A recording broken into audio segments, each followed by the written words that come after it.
So, Mr. Robot, would you like to come up and I am an try? android. Yeah, try if you would. Here we go. You do. Ha. Ha. No, you're so high. Hi. Ah. Hi. Ooh. You know.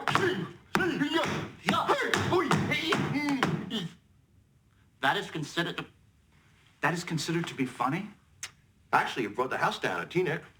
So, if you put funny teeth in your mouth and jump around like an idiot, that is considered funny.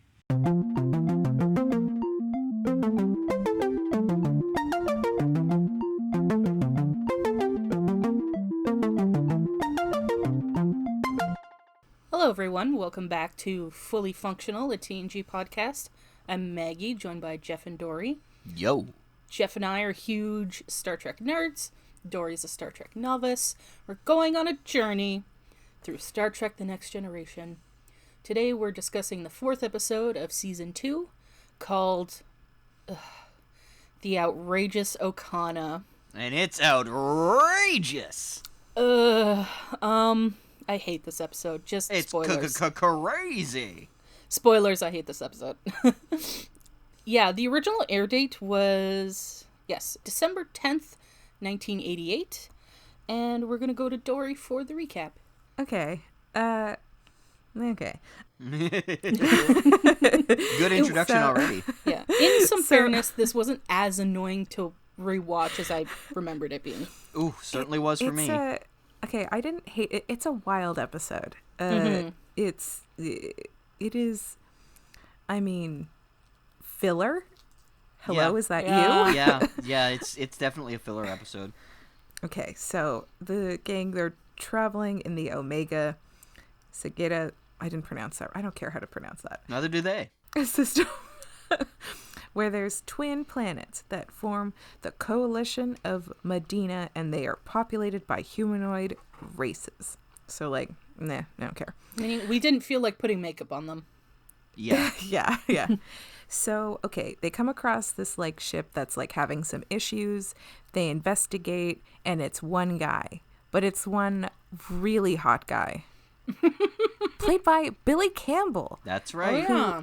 I was like, I mean, he's still hot, let's be honest. This is before Billy Campbell was famous for anything. Yeah, I mean, he's still, oh my God, he's very hot when he's younger. He still looks great, but that ponytail. Oh, yes. I hate that ponytail. It was really I bad. wanted to just be like, hold still and let me cut it off.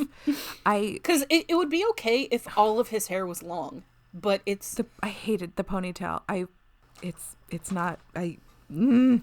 Anyways, so he's like, I totally get the Han Solo reference thing that you made in the last episode. So Troy describes him as a rogue, and then a bunch of other names that Data responds with, including rogue, cad, knave, rake, rascal, villain, wild elephant. What?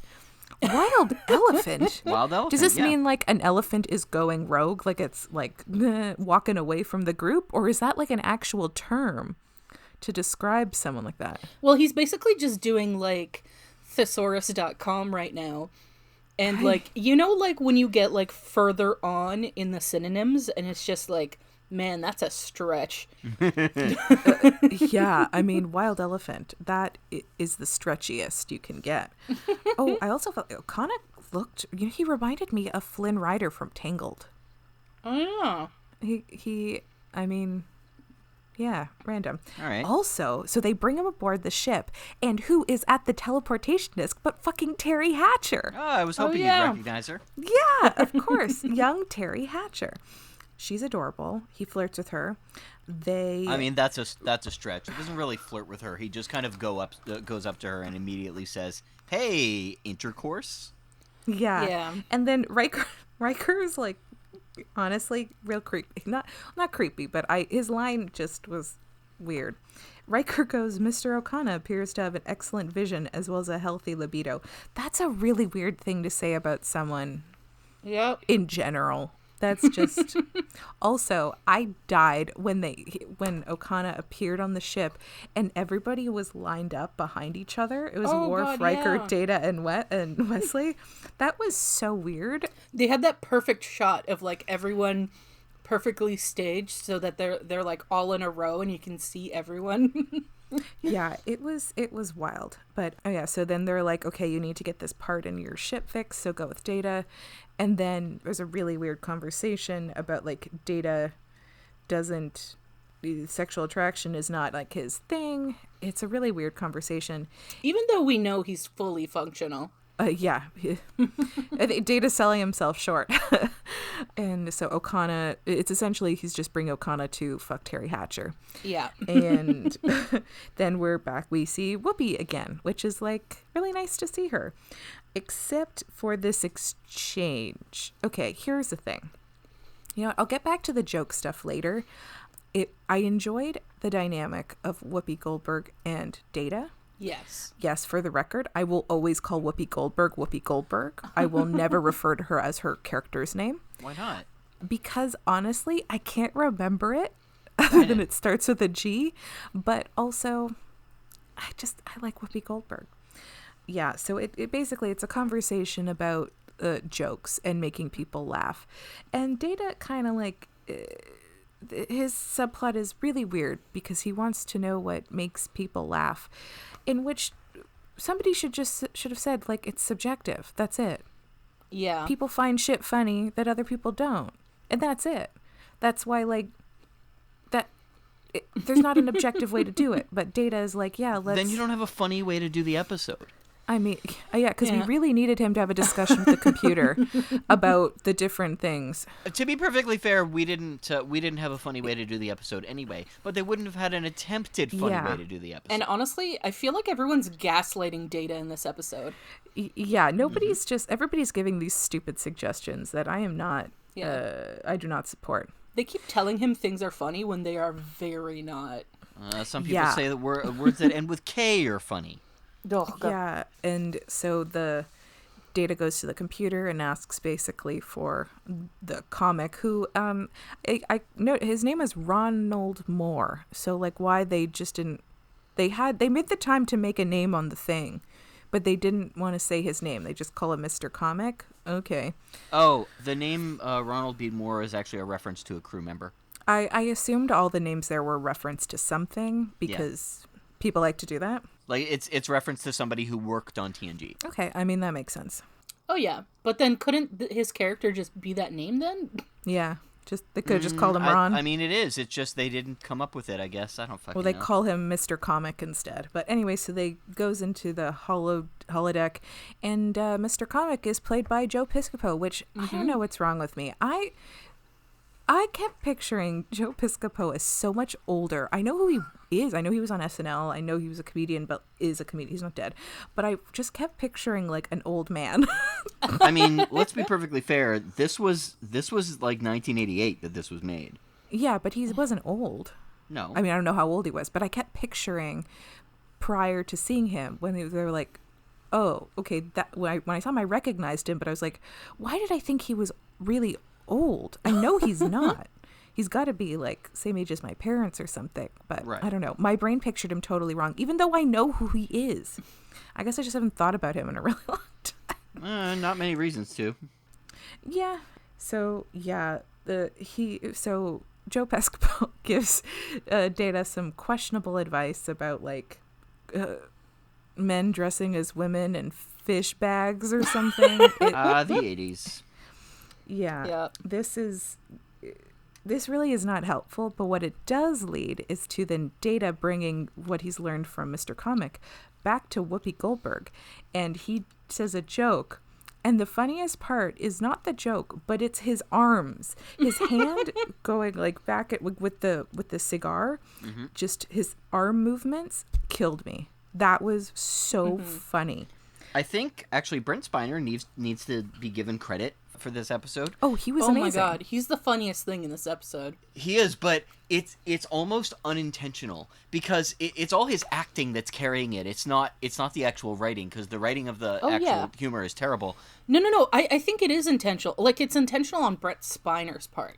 Yes, that's what I mean. I just mean Yeah. the writing wasn't intending that. So the way that Brent Spiner is playing it, he's doing a double fake out, because he is playing a character attempting to be funny who is not funny, that is inadvertently funny only because of the way that he's portraying it.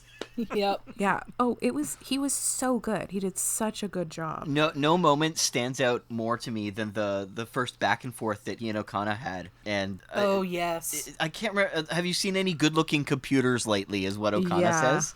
Yeah. And he says, "Accurate. That was a joke I just told." Wait, no, sorry. That was a different line. He says, "That's a joke. It's funny." He says, "Of course it is." And then He does his forced laughter. And I'm just sitting there like, it's so weird. you are literally mocking him in the script, and nobody else gets it. Like, I think that's breaking the fourth wall, and I love it. Yeah. I think Brett Spiner just doesn't get enough credit as funny as he. Oh no, he's fucking hilarious just in general. He's Yeah. so good. Oh yeah. So okay, we're almost done with the story because the story's stupid. Yes. But so Okona's there, and then there's like two different groups that show up that are like, we want him, but we're not going to explain why, and neither is Okona. So then, but we find out anyway. One group, they're like, he got my daughter pregnant, and the other group is like, he stole our jewel. Both are stupid, and then they bring everybody aboard to discuss, and no, the pregnant daughter, who looks 35 years old, is pregnant by the other guy's son, who looks 18 years old, and he stole the jewel because he wants to propose to the 35-year-old she's not I have no idea how old this woman is, but she looked 35. He wants to propose to her but didn't think their parents would approve. This is by far, the four of these people, the worst acting I have ever seen in my life. Yeah. Especially the pregnant daughter. I was surprised, honestly, when the first line that the daughter had, I think her name is Yanar, it was alarming how bad it was delivered. But yeah, it's useless. Basically, Okona was mixed in because he was like basically the messenger. So I was a little bit right in my prediction. Yeah, you said he'd be a smuggler. He is technically a smuggler. Yeah. So he's been bringing them back and forth between their planets to like fuck and whatever. And basically they're like, they solve it all, and then Okona gets to leave. But I have to talk about, okay, so that's, I guess, the end of the recap. But the biggest part of this episode, in which I watched 3 times to make sure, to be like, am I misinterpreting? I need closure. I need your opinion on whatever the fuck this scene was. Worf goes to get Okona, Oh yes. Yeah. which from the blonde lady. Was that a proposal to fuck? Was Worf gonna fuck Okona? No. like- It was to fight. It was, but it I definitely... thought they were to fuck. I didn't even occur to me to fight. I just thought he was propositioning because he's like, I don't have time right now. Maybe another time. And I was like, this is so progressive. Yeah. Okay. I really genuinely thought they were gonna fuck. Honestly, like, yes, their intention was that it was supposed to be like Worf wanting to fight him. That didn't come across at all. Not even a little bit. But rewatching that, he definitely wanted to fuck him. Like, right? For sure. Because Worf, so Okona stands really close to Worf, and then Worf just Yeah. goes, I'd like that, but I have my orders. And then Okona looks at him, like eyes him, and goes some other time. And I was like, this is like historic. No, so now I know it's not, but I was like, I was so hung up on that part because I was like, I was like, that is actually incredible to be like, hey, these people are like bi or pan or what, like it's not so construct-esque. And I was like, that's so cool. That's so neat. And especially of like Okona being like plowing his way through the ship to like plowing his way through the ship. like, Heyo. Worf, how about you? Wanna just like wanna ride on this as well? And yeah, it never occurred to me they were talking about fighting. There was just like intense eye contact between them, and I truly, there's a lot of times where I jokingly am like kiss to like various characters, but this I legitimately thought he was propositioning him, and I was like, that's actually amazing. I'm so happy for them. And now I'm disappointed. Yeah, that's the thing. There's so much macho crap that is very homoerotic, and this like crossed the line in like squarely into gay territory. Yeah. I truly, even thinking back on it, because I have like the whole line, like all the lines written, it doesn't come off for fighting. No, it doesn't. It not even a little, like it truly, like it. Okay, in my head canon, Okona's the one that got away for Worf. This is gonna stick with me for a while. I wonder if there are gay Klingons. Who knows? I mean, I don't know what the I guess how people, you know, I don't know what the different races and species and whatever, how everybody works, if they're, or in this show everybody's just heterosexual. Which would be a bummer because we don't need that nonsense all the time. Unfortunately, it's like the 80s, early 90s, so everyone's Yeah. presumed hetero. Oh, except for this scene. This is the. I mean, I knew this show was thirsty, but the chemistry. This is gonna stay with me for a long time, and I don't think I'm reading into it. I don't think I'm blowing it out of proportion. No, you're not getting too deep with it. It's there. Yeah. The thing is though, like, okay, fine, the actor's really hot, but the character's personality would turn me off immediately. I'd just be like, no thanks. Yeah, especially the way that he was like talking to Terry Hatcher at first. I would have like pushed his. He literally just walks up to people and proposes to them. Yeah, if he did that, I would have like pushed his forehead with my hand and be like, no, I'm a human being. Talk to me like a human being. No, I could do better. It was creepy. It's like, honestly though, he's so hot. All right. I mean, I would have pushed him away, but then I would have been like, if you talk to me nicely. Yeah. Try again. Yeah. Take two. Yeah, his character, I don't know. It was almost honestly kind of a bummer to know that in the end he had nothing to do. Like, he just was like an in-between. Also, like, that whole story doesn't matter. The whole conflict at the end. Yeah. No. I kind of would have loved, like, when they first were like, oh, he got the daughter pregnant. I was like, oh, I kind of would, like, I thought he was going to go in the direction that, like, he did get this girl pregnant. And then, but he ran away for whatever reason. It was like a vulnerability or just like commitment thing. He was scared, but then they reconcile and he, you know, takes responsibility, and then, but because he truly does love her, and then they get together and, like, you know, happy ending, and, you know, character development. But no, he's not even relevant to anything. He was just a but he was a human smuggler. Is that trafficking? Wait, is smuggling humans? Is that just well, no, but they were choosing. They were. Yeah. Okay. I'm going left field. This is wrong. He was transporting them. Yeah, especially since they kept hinting at this deeper part of his character, like, oh, you must be like so lonely, like that's just a very isolated lifestyle and you must not actually get all that fulfillment and stuff, which they like just hint at but don't explore at all. Yeah, I mean, he talks with Wesley a little bit, and he talks with somebody else. I don't remember who. Was it Data? I don't know. I don't remember. He talks with Data a little bit, yeah. Yeah, a little. It feels anticlimactic. Yeah, it definitely does. Especially since it feels like they shove that whole storyline about like the two kids like in right at the end. Yeah. It's like, oh, we have to have a reason for any of this to happen. So Romeo and Juliet.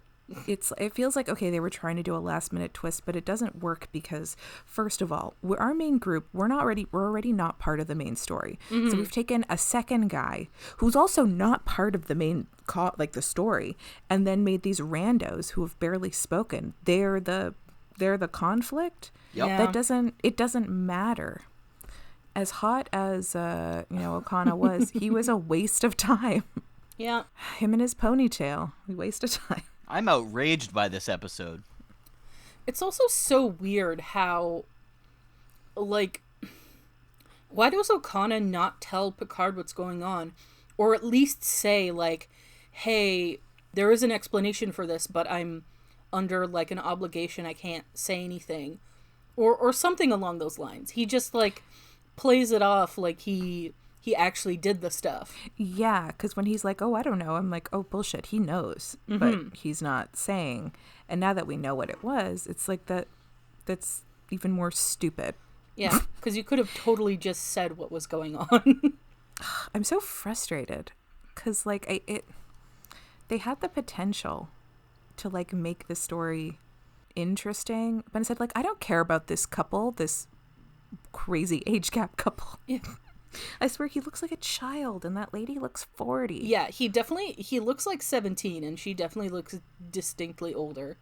And that wig, I hope it was a wig, because if that's her hair, it did her no favors.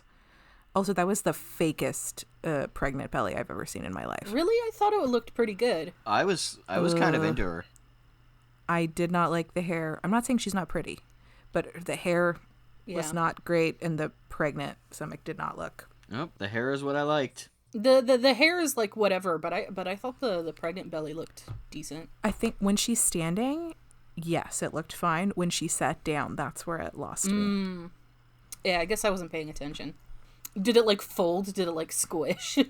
It just, like, you could see sort of like the shape of it, and that's not what, because it looked soft when she sat down, because I guess like the fabric of the clothes moved, whereas when you're standing, it just drapes. Yeah. So when she was sitting, you could see more of a shape that just didn't look real. Yeah. Yeah. They should have definitely, like, dropped the whole, like, comedy shit and just, like, integrated that whole storyline earlier and made it, made it matter more. Because it's like, when does the conflict even begin? Like, it's near I don't even know. It's like in the last third of the episode. Yes. Yeah. Yeah. They let Okona fuck around literally and figuratively for a really long time before anything happens. They let him fuck around so he can find out. God, this episode is so annoying. That's the best word I have for it. It's annoying. It's just all the jokes are super unfunny, but you're supposed to act like they are. So, fun fact about that, they allowed Joe Piscopo to write his own jokes for this. Yeah, including the impression, the Jerry Lewis impression. Yes, which was cringy at best. Yeah, that's generous. Yeah, and it's funny because they give a couple of comedy lines to Whoopi Goldberg to deliver, which are also not funny at all. And They're terrible. And it's like, wait a minute, Whoopi Goldberg does stand up, right? Yeah, like Whoopi Goldberg's actually funny. You could have just got her to make up her own stuff. Yeah, the exchange about she's like, you're a droid and I'm annoyed. And then he's like, you told a joke? And she's like, yes. And then he goes, I'm not laughing. And she goes, yes. And then he goes, perhaps the joke was not funny. And then she goes, no, the joke was funny. It's you, Data. And I was like, Whoopi, it was you. Yeah. It was not, this joke was not funny at all. I'm on Data's side. This was not a funny joke. Yeah. This might be one of the worst jokes. Accurate. That was a joke I just told. Was it? It also was like too much if you have to think that hard, because even I was like, what the fuck is annoyed? Like, is she not human? Is she supposed to be, is like annoyed a different race or something? I didn't even realize that's what she meant until like annoyed. I think, and I only realized that though because I have subtitles on. Yeah. I don't think I would have realized that if I didn't, because I would have just thought she meant like you're a droid and I'm annoyed. Like she's an ANNOYED. Because that's what Data got. Well, that's the pun. Yeah, but it didn't even make sense in the context of what they were talking about. The original joke for that scene was even worse. I wish I could find it again. How can that be? How could you find something worse? She refused to read it. Whatever it was. I mean, but she agreed to this? Apparently, yeah. Whoopee. At least it's like an attempt at a pun. Yeah. Like, I mean, it is a pun. It's just not a funny pun. Yeah. I did. Okay, I'm not going to lie. I laughed really, really hard when he told her the other joke. When Data goes, a guy walks into a doctor's office. The doctor tells him, you need an operation. The guy says, I want a second opinion. And the doctor says, okay, you're ugly too. It's not so much the joke that was all that funny. It's Brent Spiner's delivery on it is hilarious. It's his delivery. And it's the arms. He had the arms and the cigar. And that did like a voice too. Especially the deadpan ba-boom. Not deadpan, sorry, the flat ba-boom at the end. Yeah. I lost it. I was laughing so hard. It was just so dumb. So fun fact about that, Joe Piscopo decided to make fun of Jerry Lewis for his bit. The original comedian that they wanted for this episode was Jerry Lewis, and they couldn't get him because of a scheduling conflict. And I loved oh geez, when Brent Spiner, like, as Data, is like trying to do the Jerry Lewis impression with him. Oh, and then he yes. just goes So like great. He completely dunks on him. Just I totally think this is just Brent Spiner. He's like, I see. So if you put funny teeth in your mouth and jump around like an idiot, that's funny. Yeah. Oh, also when they were switched, like Data, they were going up and down on the stairs on the stage. Yeah, that was so funny to me. That just it was obviously confusing to Data, but it was so perfect. Yeah. I also honestly laughed at the end when Data was doing his last bit and the audience kept laughing. Oh yeah. And he goes, most of the jokes were stupid, but then I've heard the doctor one, but this one I had never heard before, and I laughed really hard at it. I'm embarrassed that I laughed at this stuff. You should. It wasn't funny. He goes, and then there was the human cannonball that was hired and fired on the same night. I just want to stab my ears to death. I never heard that before. Dory, you're a droid and I'm annoyed. It's so stupid, but it makes sense. Yeah. Fired. Get out. All I'm hearing is Okona repeating, "That's a joke. It's funny." But I think the one that like cinched it for me was this was just at the end. So they're flying off, Oh no. and then Data goes, Oh yes. "Take my Worf, please." Yeah. Because that's like I know the reference. I But love it's that fucking line. stupid. Oh yeah, I It love is the stupid, line, but it's so funny. it is really, it's a stupid joke, but it's so funny because it's so stupid. And it's coming from Data. Yeah. You know what's sad? I'm like I don't tearing think up. that I've got, oh my god. I don't think that they wrote any of these jokes to be so stupid that they're funny. I think they were legitimately just like, yeah, this is comedy. Oh, for sure. Oh god. But I don't know. I give Brent Spiner credit because the whole time, like when I watch this episode, I picture him saying everything sarcastically. Yeah, that's Like fair. his whole That's performance in this episode is sarcastic, in my opinion. Which makes it so much better because that's the only thing that makes this not as annoying is the fact that at least, oh thank God, at least Data's on my side. At least Data knows this shit ain't funny. That's good. That's good.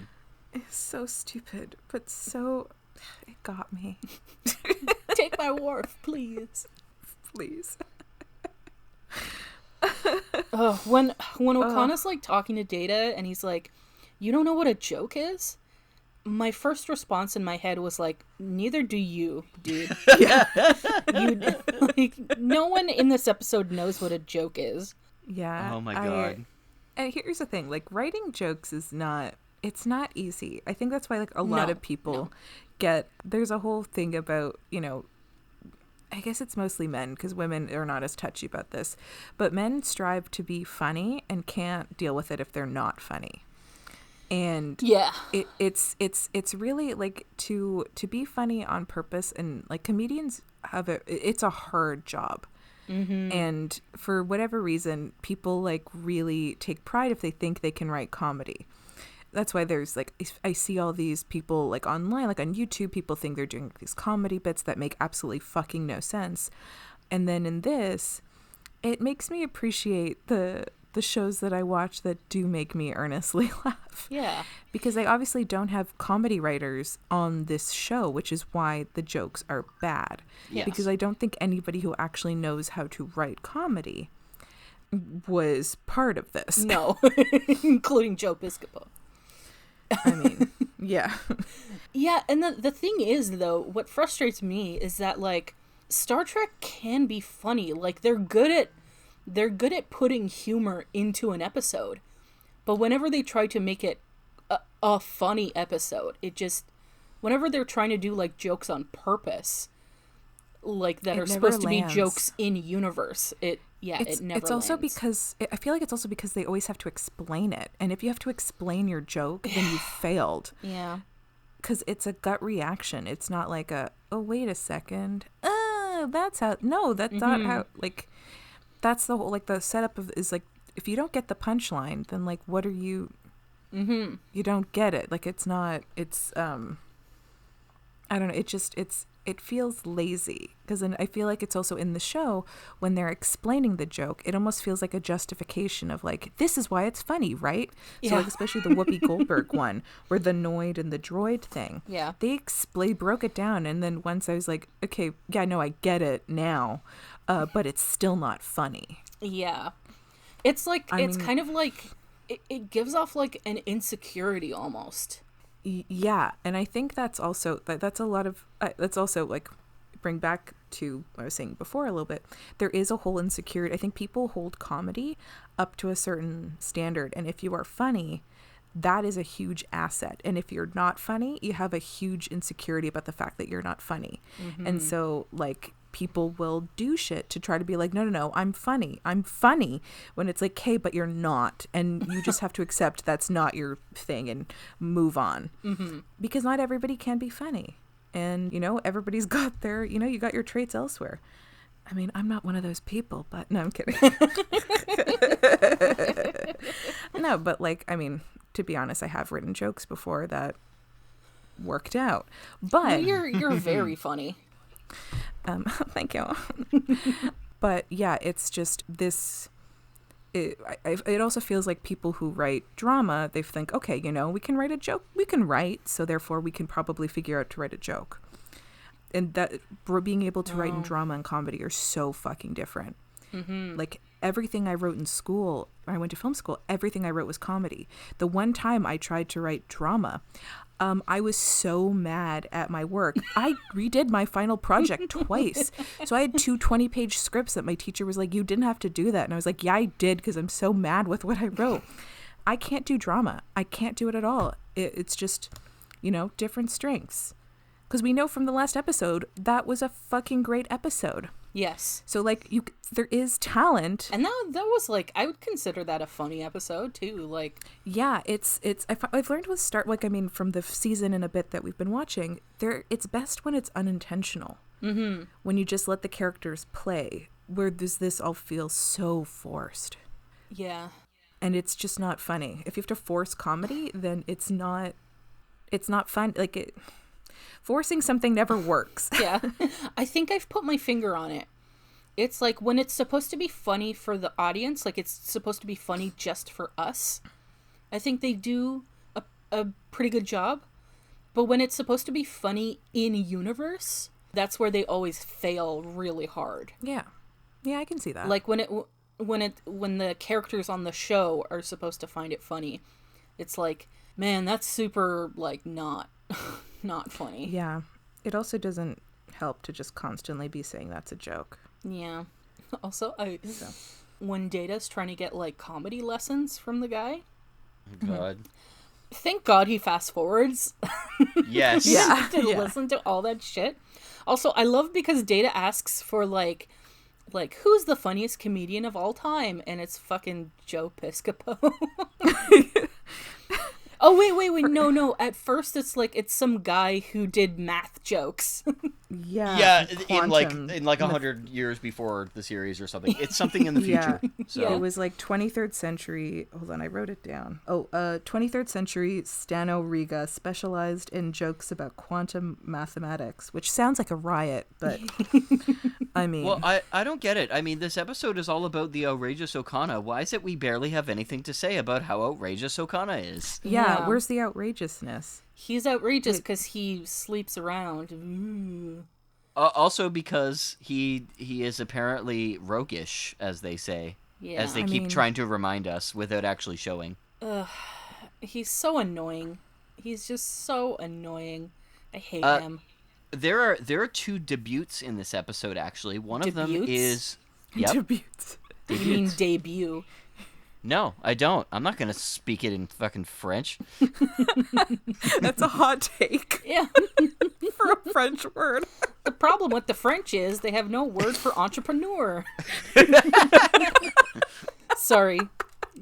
George Bush Jr. quote. Yeah. So the first 3D chess set in TNG is seen in the background of this episode. No, I could have sworn I saw it before. It's in like the first episode of season 2. So there is a 3D chess set in that one, but it's like weirdly done. This is the first one that ends up being like the canon 3D chess set that we see for the rest of the series. Okay. Yeah, it's stupid. But they had 3D chess in TOS though. They did. That's why I said it's the first one in TNG. Yeah. So this one is a modification of the one from TOS because they've added these little things to it. Okay. Well, technically then it's not the first appearance. Anyway, the other debut. Wait, what was the other debut? Oh, yes, okay. The other debut. This is the first time that Troy is given lines to substitute having to do character development. So instead of developing a character, she just tells you what the character is. Yeah, she just gives you the Yeah. character description of the script. For a second, like, she gets lines. I'm like, oh. Yeah, I have noticed in the last couple episodes, Picard has gone more to her to be like, hey, assessment? Yeah, that becomes a trope, and it's a very disappointing one because they use it very lazily most often. I mean, in a way, I'm like, okay, it's nice that he's, like, relying on her skills. But if it becomes a trope and it's just, they don't do anything other than she's just the exposition machine, then, yeah, that sucks. I actually thought she was going to be more part of the plot because when she first saw him and she's assessing, and she was, like, into it. She had, like, that look on her face. Yep. Yeah. So, like, I thought she was going to make a move or he was going to make a move on her. I didn't interpret that as into it. I interpreted that more as like she was amused. Or, I mean, either way, I thought there, because she reacted, because usually she's a bit more subdued, but she was like, okay, yeah, I'll talk about this man. Well, I have a little bit of backstory on that for you. Ooh, yes. So, Mr. William Campbell was the one of two original candidates for Riker. Oh. Yep. It actually came That down makes a lot of between... sense. Yeah, it actually came down between him and Jonathan Frakes. And the producers made the final call on it and said that William Campbell was, quote-unquote, too soft. I don't know Yeah. if I agree with that assessment. No. That's what they decided. Worf had a way hotter Riker. I mean, judging by the acting in this episode, I mean, I think they made the right choice in I agree. Riker, but Yeah. also, damn, like, it's hard to picture just because like I have the vision of Riker so cemented in my head. yeah, but I mean, if they really wanted, like, the heartthrob community, if you will, oh yeah, they would have nailed it with Billy Campbell. Yeah. I feel like and not that like Riker's good looking, but in a different way than Billy Campbell. Like he's straight up like he's there to be hot. Like now that's sex appeal. Yeah, it's hard to picture. I mean, that's great and all, but have you seen any good-looking computers lately? Not lately. When lockdown's over, I'll keep my eyes peeled. Nice. I just go prowling by a Best Buy. Also, this may have been the first time that I actually heard a character say, "Good evening, ladies and germs." Oh, God. yeah. And I didn't realize that it was Data who said it. I love Data's comedy accent. Yeah. You know what's funny is that, like, for a brief moment, Data does a Jerry Lewis impression. Yeah. Like, for 5 seconds. Yes. And it's way better than Joe Piscopo's. Yeah, Joe Piscopo's is not good. Joe Piscopo's is actually cringy and borderline, like, mocking. Yeah, it's like, I don't know what you're trying to do, dude, but, like... It's not It's bad.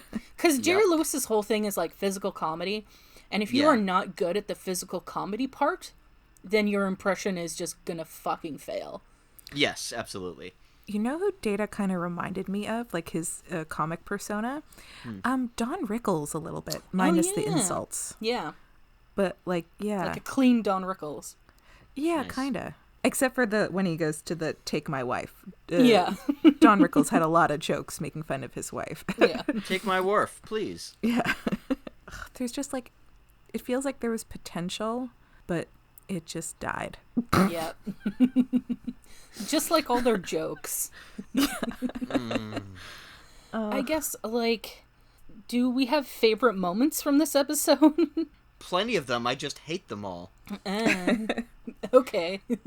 I mean, I do love Take My Worf, please.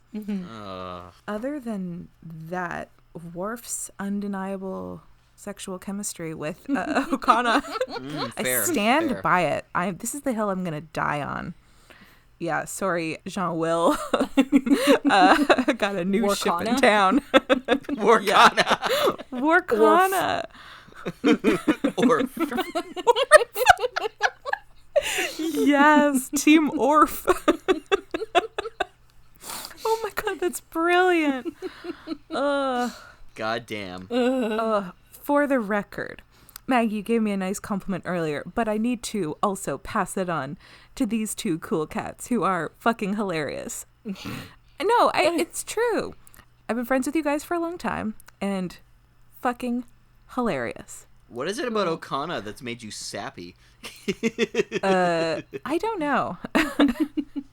Well, thank you. I just think credit is where credit whatever the fucking line is. Credit where it's due. Yes, that guy. Yeah. My, I thank you, but my trauma will not allow me to accept it. But thank you. Accurate. That was a joke you just told. Oh shit, it was.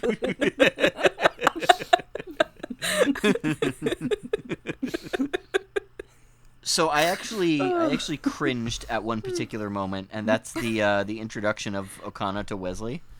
Because that's apparently another side story in this, what Wesley thinks of Okana, and Wesley deciding, no, I'm going to stay on the ship, despite the fact that it was never a question to begin with. Yeah, barely. I mean, the Wesley stuff, it's like, they had like 10 seconds they needed to fill, and they just put this weird Wesley storyline in there. Yeah. Nice to meet you, acting ensign Wesley Crusher. Shut up. Again, Shut up. Just shut up. Again, everyone is doing their weird horny things around this child. Wesley, he's gonna have so much my trauma. I mean, he's 17 at this point, so it's not like... It's not okay, but it's like he's not like totally innocent. Scarred for life. Yeah, it's like, it's fine to talk about this stuff around him, I guess. But it's so awkward. I get uncomfortable because like the whole... Every horny thing has to, like, interact with Wesley somehow, and it just feels wrong. Yeah, it's weird because, I mean, there are some games he doesn't quite know yet. Oh, Wesley. the truly best moment of this entire episode is Data fake laughing while unintentionally mocking Okona. Yes. After telling them his joke wasn't funny. Yeah, that's my absolute favorite part. He's just like, that was a joke. And he's like, it was funny. Of course it is. Yeah. Of course it is. Data's fake force laughing is always good. He's done that in another episode, I think. I love that as he's walking away, you only see his mouth for a split second, but he's not smiling. His mouth is just open. Yeah. And the sound is coming out. He did that before when he had like the back and forth with Geordi in an earlier episode. Yeah.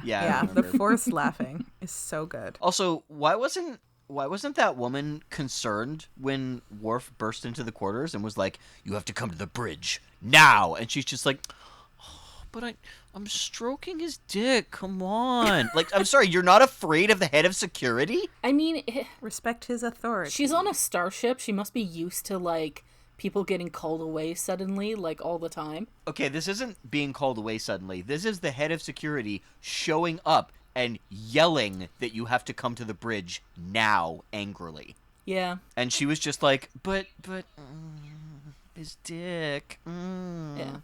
And it was bad writing. Yeah. But like, goddamn, there's a lot of that in this episode. Bad writing, not bad writing. Yeah. I mean, his dick also. But yeah. With that, I guess we should get into predictions for the next episode. Yes. So the next episode is called As Loud as a Whisper, and your hint is Jeff and we did kind of struggle to come up with a hint for this episode, but what we're going to tell you is that Deanna gets some romance and the Enterprise needs to accommodate for a disability. Okay, so I'm going to assume they're both connected, so maybe, if going off of loud as a whisper, as loud as a whisper? Loud as a whisper is what it's called. Yeah, loud as a whisper. Okay. Yeah. Okay. So based on that, I'm going to go with someone who is hearing impaired in some capacity, because someone who's maybe got a vision issue. Sound isn't like whisper doesn't scream whisper to me. Yeah. So maybe this person is hearing impaired or deaf. Mm-hmm. There's a lot of areas on the spectrum you can choose from. Okay, so maybe they're picking up this guy maybe he's going to have, maybe it's like on the route. He's going to they stop at one station to pick up this guy because they're doing a thing in another place, and he has to go to this other place for, I don't know, reasons, an errand. I don't know. I just assumed they'd transport him somewhere, because I mean he's on the ship, and I assume it's the same person that Troy. You can assume anything you like. I'm just guessing it's the same person. Mm-hmm. Troy's love interest is this person. Maybe this person's also already part of Starfleet, and they're transporting this person to another mission, and in the meantime they have to accommodate this person because maybe it's a lengthy stay. It's not just a few hours. It's a few days or something, and so that's how Troy can form an attachment / relationship, or evolve a romance, and they're being and the ship is just being accommodating. Having pure human rights, because you'd be surprised how difficult it is to get accommodated for anything. Yeah. Could say from personal experience, it's fucking bullshit the way that people are overlooked for their disabilities. It's not me, but a family member. I hope that it's a nice accommodation. Okay. Because in the 24th century, the very fucking least is that you can accommodate people at this point. Yeah, I know. You would hope. You would definitely hope. All right, so if you guys want to find out, why don't you watch the series along with us and join us next time for Fully Functional, a TNG podcast. Goodbye.